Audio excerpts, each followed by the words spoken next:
presidente e ex-presidente de Merca a visitar a parte sul de Texas simultaneamente, para haya vista com a cidade Eagle Pass enfrentando com a crise migratorio na frontera.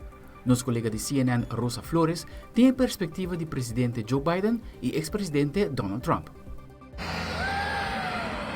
Eagle Pass resident Enriqueta Diaz couldn't be more pleased with the dueling border appearances from both President Joe Biden and former President Donald Trump.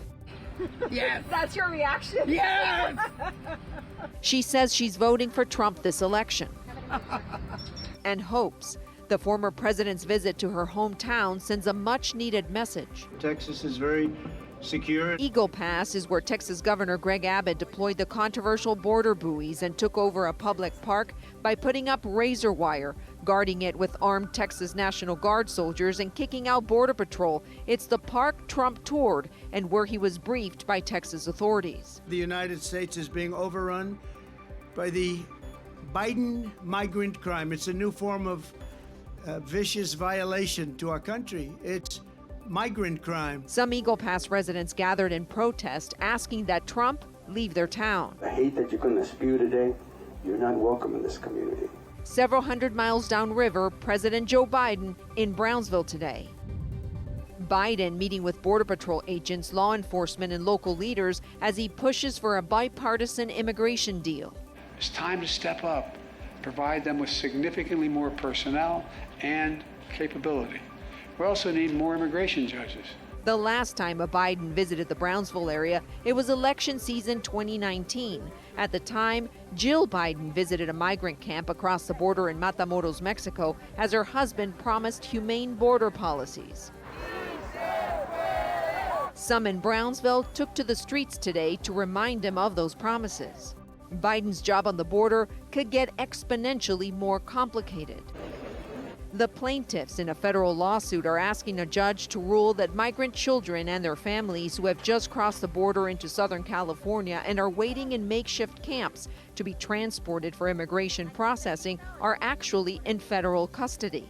Attorney Neha Desai says the conditions are deplorable. Some migrant children have waited outside for days in the cold with no food. Children have had no choice but to take refuge in overflowing porta potties, to sleep in tarps littered with trash, all to just avoid the freezing rain. CNN reached out to U.S. Customs and Border Protection for comment.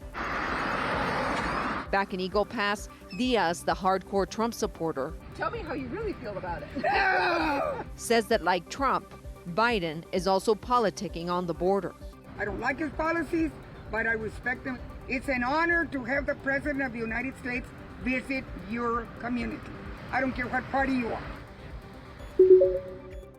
Mientras que na Aruba e Corsota preocupa para aumento de gasolina, que se passa frequentemente depende conta comprar gasolina no mercado internacional, cubano não está llorando só, já que o regimen castristra anuncia aumento de gasolina drástico de 500%, começando a pro mês de março.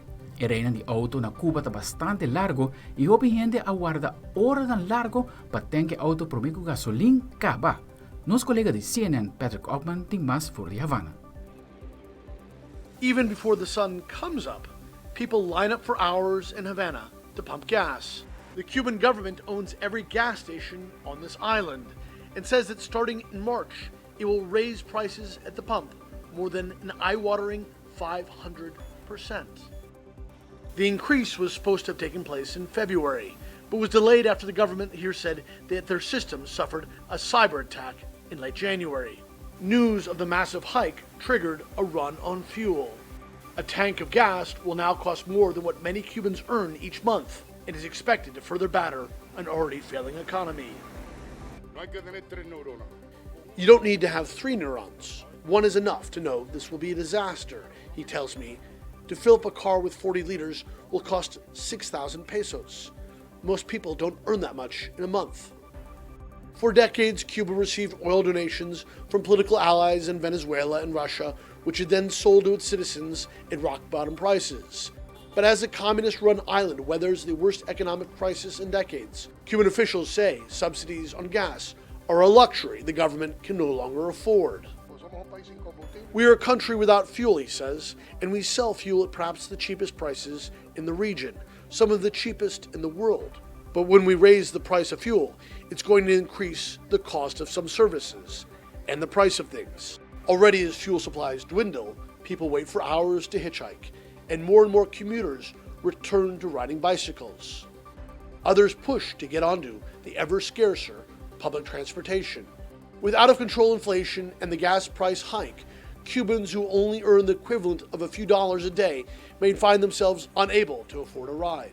Some Cubans say as transportation becomes more and more expensive here, it could actually cost more to get to and from work each day than the salary they bring home.